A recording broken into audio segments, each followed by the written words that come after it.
Bonsoir à tout le monde, bonsoir à toutes et tous. Je fais ce petit direct là pour répondre à la question de mon grand frère Fassou Noamou. Alléluia. Et donc, avant tout, nous allons prier. Père Céleste, te bénissons, te magnifions, te confions ce direct. Conduis-nous, Seigneur, dans la vérité de ta parole au nom puissant de Jésus. Au nom puissant de Jésus. Alors, le frère Noamou a posé une question, mon grand frère a posé une question au sujet de Ecclésiaste chapitre 7. À partir du verset 26, 27, 28. Et donc, nous allons répondre à cette question. Mais avant de répondre à cette question, nous allons mettre les bases de la compréhension des Écritures. Il faut, comme je l'ai dit hier, avant de répondre, avant de fonder une doctrine ou avant de donner un enseignement, il faut que nous, enfants de Dieu, on essaie de comprendre le contexte dans lequel, on appelle ça on parle du contexte historique, et nous devons prier pour que le Saint-Esprit nous pousse à comprendre le contexte actuel des passages dont nous sommes en train d'étudier. Il faut savoir que le monde à leur époque et le monde de maintenant, c'est pas pareil. Et donc, les vérités autrefois, qui étaient des vérités directes, dans ce monde-là, aujourd'hui, ça peut être des vérités spirituelles. Et donc, il est important de comprendre cela. Par rapport à sa question au niveau de Ecclésiaste chapitre 7 au sujet de la femme, moi, le premier conseil que je voulais donner à mon grand frère, premièrement, c'est tout d'abord de connaître qui a écrit Ecclésiaste. Si nous comprenons bien, c'est Salomon qui a écrit Ecclésiaste. Je n'aime pas tellement parler des prophètes, de certains hommes de Dieu de l'Ancien Testament qui ont fait des erreurs, mais il est important aujourd'hui que nous fassions sortir la vérité à ce sujet. Ecclésiaste a été écrit par Salomon. Et nous connaissons que Salomon, ça c'était vers la fin de sa vie, nous savons que Salomon était un homme frustré. Il faut le dire carrément. Salomon était un roi frustré. Ça, c'est la première des choses à comprendre. Deuxièmement, Salomon n'a pas accompli vraiment la volonté de Dieu en ce qui concerne sa marche personnelle avec le Seigneur. C'est clair. Et c'est la raison pour laquelle aujourd'hui, on ne peut pas savoir si Salomon est au paradis, s'il est au ciel ou pas. Et c'est l'une des raisons pour lesquelles moi, je ne donnerai jamais un nom Salomon à l'un de mes enfants. Ça, c'est clair, c'est clair. Je ne donnerai pas. C'est-à-dire que quand vous voulez donner des noms à vos enfants, il faut des noms des hommes de Dieu vraiment qui ont été un succès. Des gens dans la Bible qui ont été un succès pour Dieu. Les noms comme Joseph, les noms comme Daniel, les noms comme David, parce que David, quand nous étudions sa vie, David n'a pas fait les erreurs que Salomon a fait. Pourquoi? Parce que David a souffert avant d'avoir le pouvoir. Des gens comme Salomon, comme Adam, ce sont des gens qui ont reçu des choses sans souffrir. Ils ont reçu ces dons-là, ces choses-là sans souffrir, et par conséquent, ils ont mal géré ce que Dieu les a donné. Regardez, je vous donne l'exemple du roi David. Le roi David, c'est vrai, il a couché avec la femme d'un homme de Dieu. Uri était un homme de Dieu. Uri était un serviteur de Dieu. Uri était un homme qui craignait l'Éternel, qui considérait les choses spirituelles. Il était un homme loyal, un soldat loyal. David a détourné sa femme. Bienvenue ma fille Thérèse Abouna. David a pris sa femme et a tué son mari. Et donc, à cause de cela, Dieu était obligé de sanctionner David. David est passé, cela fera partie de nos titres d'enseignement, peut-être la semaine prochaine. David a été discipliné par Dieu.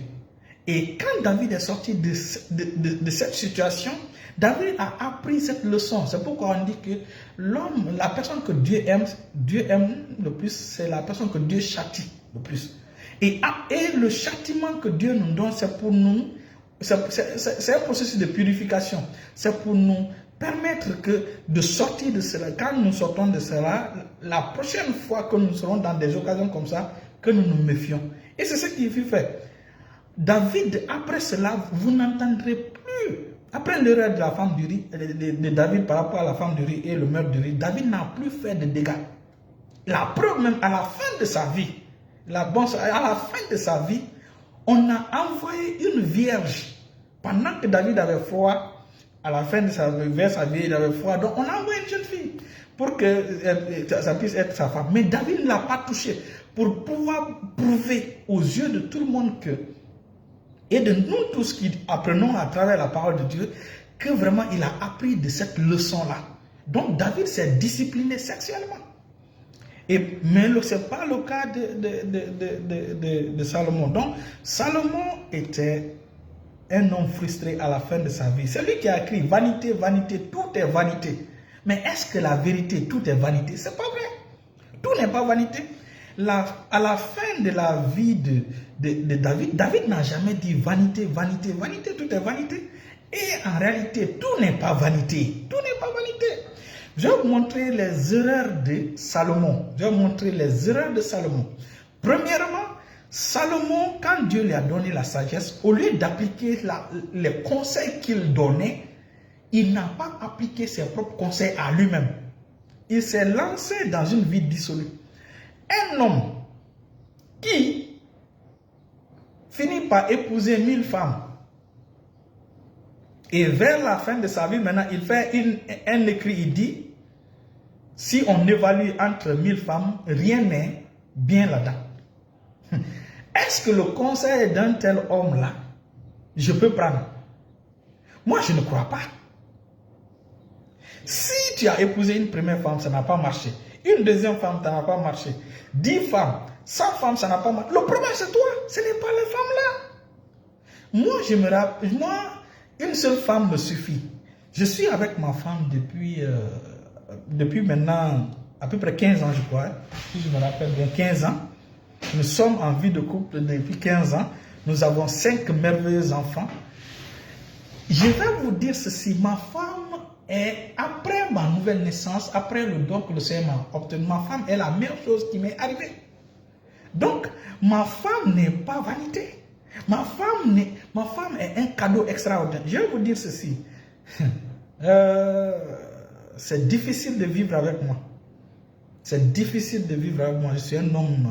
C'est vrai, les gens pensent que. Mais je ne suis pas parfait. Je suis un homme qui a. Sincèrement, c'est compliqué. Il faut que je dise ça. Mais les gens autour de moi ne savent pas. La personne qui me connaît mieux, c'est ma femme. Si ma femme a pu me supporter pendant 15 ans, c'est que vraiment c'est une femme extraordinaire. Et donc, moi je ne peux pas dire que, je ne peux pas avoir le même langage que Salomon au sujet de 1000 femmes. Moi, une seule femme déjà, ça m'a donné vraiment ce qui est extraordinaire. Donc, moi je ne peux pas avoir les mêmes conclusions que Salomon. Et donc, vous savez, dans une relation, Salomon n'était pas parfait. Et je ne vais pas dire que ma femme est parfaite. Ma femme n'est pas parfaite. Moi d'ailleurs, je suis très loin d'être parfait. Donc, ce qui est intéressant dans la vie de couple, dans la vie de relation, il faut apprendre de ses erreurs et apprendre des erreurs des autres. C'est ce qui manquait à certainement Salomon. Salomon avait on appelle ça, il donnait des proverbes extraordinaires, mais lui-même il n'appliquait pas ces proverbes. Donc, tu ne peux pas fonder ton jugement au sujet des femmes à travers un seul chapitre. Et le frère Noramou oublie ceci. Ecclésiaste chapitre 6 parle du défaut des hommes. Ecclésiaste chapitre 6 parle des hommes. Pourquoi vous ne m'avez pas donné le chapitre sur Ecclésiaste chapitre 6? Parlons des hommes. Et l'équation n'est pas équilibrée. Lorsque vous donnez Ecclésiaste chapitre 7, verset 26, 27-28, pour démontrer le jugement d'un homme frustré au sujet des femmes, moi je te donne Proverbe chapitre 31. Donc quand vous voulez faire, vous voulez que moi je donne mon avis par rapport à Ecclésiaste chapitre 7, verset 26 à 28, moi je ne donnerai pas mon avis sans vous donner aussi le Proverbe chapitre 31. Étudie les deux. Tu comprendras que Salomon, quelque part, avait des problèmes. Donc, moi, le conseil que je peux donner à ceux qui n'ont pas rencontré une bonne femme dans leur marche, ou une bonne épouse, ou une femme qui n'a pas rencontré un bon homme, le conseil que je donne, c'est avant de choisir, choisissez selon les critères de Dieu. La plupart des gens épousent les femmes sur la base des traits humains, des caractères humains, c'est-à-dire des traits physiques. Ils ne considèrent pas la parole de Dieu avant de choisir. La plupart des femmes, la plupart des hommes et la plupart des femmes. Ça, c'est la première. C'est quand ils veulent se marier, ils demandent la direction divine. Alors que demander la direction divine, ce n'est pas seulement dans le cadre du mariage. Nous devons demander la direction du Saint-Esprit, la direction divine dans tous les aspects de notre vie.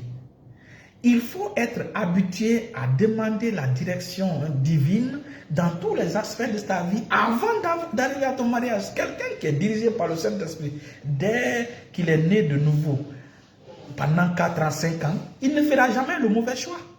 Il ne fera jamais le mauvais choix. Parce qu'au sujet du mariage aussi, le Seigneur va le diriger. Mais vous n'êtes pas habitué à la voix du Saint-Esprit. Vous ne vous laissez pas guider par le Saint-Esprit. Sauf dans le cas du mariage, maintenant, vous voulez être guidé par le Saint-Esprit. Donc, je résume en disant quoi? Si, grand frère Noran, vous voulez que je donne mon avis sur Ecclésiaste chapitre 7 à partir du verset 26 à 28, 26, 27, 28, je ne peux pas donner cet avis-là sans mettre à côté de Ecclésiaste chapitre 7, Proverbe chapitre 31. Donc c'est avec les deux là que je pourrais donner mon avis. Si vous me posez la question, vous me permettez que je donne mon avis au sujet d'Ecclésiaste chapitre 7, il faut associer Proverbe chapitre 31. Voilà la réponse que je peux donner. Vous savez, Salomon avait des problèmes et il faut qu'on se dise, Salomon n'avait pas la discipline personnelle. Ça, c'est un. Deuxièmement, Salomon était le roi, un roi que Dieu a vraiment aimé, Dieu a vraiment béni. Mais Salomon s'est écarté de la voix de Dieu. Salomon qui était au départ quelqu'un qui écoutait Dieu, au milieu de sa vie, il a refusé d'écouter Dieu. Il a décidé de faire de sa vie ce qu'il voulait. Et le même Dieu qui est apparu à Salomon pour lui demander, pour lui dire ce que tu veux, pour le bénir, le même Dieu est apparu vers la fin pour menacer Salomon. Et aucun passage de la Bible ne dit que Salomon s'est repenti. Aucun passage de la Bible ne dit que Salomon s'est repenti. Vers la fin de sa vie, il dit vanité, vanité. Moi, un homme comme ça n'est pas mon exemple. Et avant de prendre le conseil d'un homme comme ça, je veille d'abord là-dessus. Moi, ma femme est une bénédiction. Je n'ai pas besoin d'évaluer 1000 femmes pour pouvoir donner un résultat. Moi, ma femme est une bénédiction pour moi et je décrète et déclare qu'elle sera toujours une bénédiction pour moi. Quelqu'un qui m'a supporté déjà plus de 15 ans. Donc, vous imaginez? Donc, c'est ça. Salomon, rappelez-vous, il est celui qui a construit le temple de Dieu. La construction du temple de Dieu était... Normalement, c'est David qui devait le faire, mais malheureusement, parce que c'est lui qui a reçu des plans. Mais malheureusement, David ne l'a pas construit à cause du fait que c'était un homme de guerre. Ce privilège a été donné à Salomon. Le même qui a construit le temple de Dieu, c'est le même qui a construit plusieurs temples pour des démons. Plusieurs temples. Au temps de Saül, Saül avait chassé, le roi Saül avait chassé toutes les personnes qui faisaient la magie, la nécromancie, toutes les personnes qui consultaient les faux dieux. Il les a tous chassés d'Israël. Et même Saül, vers la fin de la vie, quand il devait aller consulter une enchanteuse ou un enchanteur, une enchanteuse, il est sorti hors d'Israël. Mais c'est Salomon qui a mis les fondements de l'idolâtrie en Israël. Donc, lorsque vous voulez étudier les textes de ce tome-là, Dieu nous a permis d'avoir le livre d'Ecclésiaste pour pouvoir nous donner la vie de Salomon et que nous puissions tirer des leçons de la vie de Salomon. Ça, c'est un. Deuxièmement, il faut comprendre que la jeunesse de Salomon et la vieillesse de Salomon ne sont pas pareilles. Pendant sa jeunesse, il n'a pas écouté Dieu. Il s'est livré à faire ce qu'il voulait, dès après son mariage même. Hein? Donc le même qui a construit le temple de Dieu, c'est le même qui a construit beaucoup de temples pour les Baals. Et je vais vous dire ceci, que beaucoup ne savent pas. Peut-être les gens savent, mais ils ne connaissent pas la profondeur spirituelle. Salomon est le premier roi, est le roi qui a instauré le travail forcé en Israël. C'est le roi qui a instauré le travail forcé. C'est pourquoi quand son fils est venu, il dit, si mon fils vous a fait ça, moi aussi je vais faire pire. Donc, la question que vous m'avez posée, pour répondre, il faut mettre à côté Proverbe chapitre 31. Quand vous mettez à côté Proverbe chapitre 31, je pourrai bien répondre à votre question. Et je voulais dire ceci par rapport au sujet de l'enseignement. L'enseignement, pourquoi l'apôtre, au sujet de l'apôtre Paul, vous savez, l'apôtre Paul était un prophète. Quand vous lisez les écrits d'un prophète, si vous ne faites pas attention, vous allez mélanger tout. Vous allez mélanger tout. Non seulement il était apôtre, mais aussi il était prophète. Quand les prophètes font des écrits, il faut vraiment faire attention par rapport à ce qu'on lit. Pour ne pas sortir hors de contexte. C'est la raison pour laquelle l'apôtre Pierre nous donne des conseils au sujet des écrits de l'apôtre Paul. C'est par là que je vais terminer pour dire que lorsque les gens lisent les sujets de l'apôtre, les écrits de l'apôtre Paul, que la sagesse que l'apôtre Paul a reçue, c'était la sagesse, la reçue de Dieu, il en parle avec des choses difficiles à comprendre, que les personnes mal affermies tordent le sens. L'enseignement, l'interdiction de l'enseignement aux femmes dans l'église d'Éphèse ou dans les églises à travers les écrits de l'apôtre Paul, il faut comprendre dans le sens général. L'enseignement est un don difficile. C'est très difficile. C'est pourquoi c'est les docteurs qui doivent normalement enseigner. Et ça, c'est le don du Fils. Tout le monde ne doit pas enseigner. Il est vrai qu'il a dit d'interdire qu'il ne permet pas à la femme d'enseigner. Mais aussi, quand tu lis dans Jacques chapitre 3, le verset 1, Jacques aussi dit que tous les hommes ne doivent pas enseigner. Tout le monde ne doit pas enseigner. Parce que les enseignants seront sévèrement jugés. Seront sévèrement jugés. Pourquoi? Parce que l'enseignement est difficile. Lorsque nous nous mettons à enseigner, il peut arriver, lorsque nous ne sommes pas spirituellement enracinés dans les écrits, on va enseigner des mensonges. C'est les exemples que j'ai donnés hier. C'est des exemples que j'ai donnés hier. Je vous donne un exemple encore aujourd'hui. Dans Jean chapitre 10, le verset 10. Généralement, lorsque nous enseignons les gens, nous disons que le voleur ne vient que pour égorger, pour voler, égorger et détruire. Et donc, nous lions directement ce passage à Satan. Mais lorsque nous allons dans les profondeurs des choses, ce passage n'est pas tout d'abord adressé à Satan. Ce passage est adressé aux faux enseignants. Ce passage est adressé aux pharisiens qui enseignaient pour leur propre bénéfice, pour leur propre intérêt, ou aux serviteurs de Dieu aujourd'hui qui enseignent pour leur intérêt, pour leur poche. C'est ça.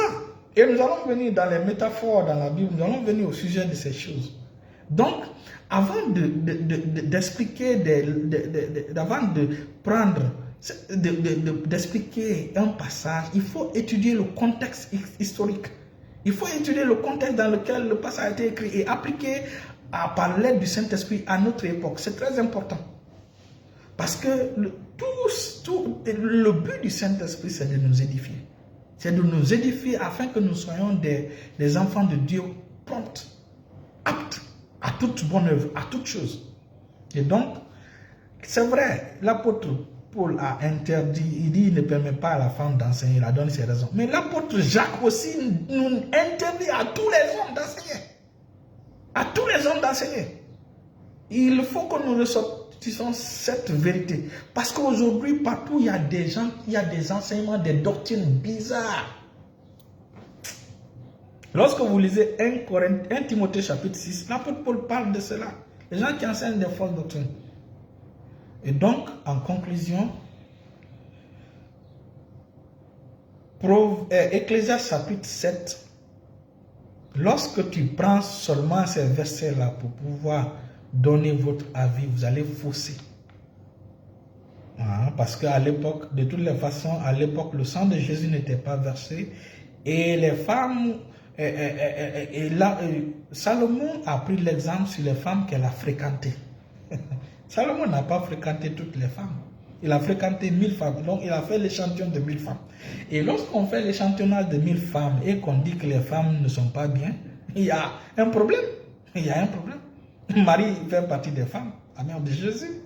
Anne fait partie des femmes. La prophétesse Anne aussi fait partie des femmes. Hein? Dorcas fait partie des femmes. Pourquoi ne citons pas les femmes qui ont donné de bons exemples dans la Bible? Sarah fait partie des femmes.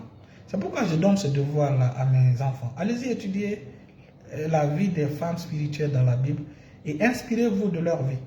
Donc, restez bénis, restez bénis, restez bénis au nom puissant de Jésus. Donc, pour conclure l'enseignement, tout le monde ne doit pas enseigner. Pour être enseigné, il faut être bien dans les Écritures. Il faut comprendre les principes, il faut être enraciné, il faut comprendre l'esprit qui est derrière la parole. Restez bénis au nom de Jésus.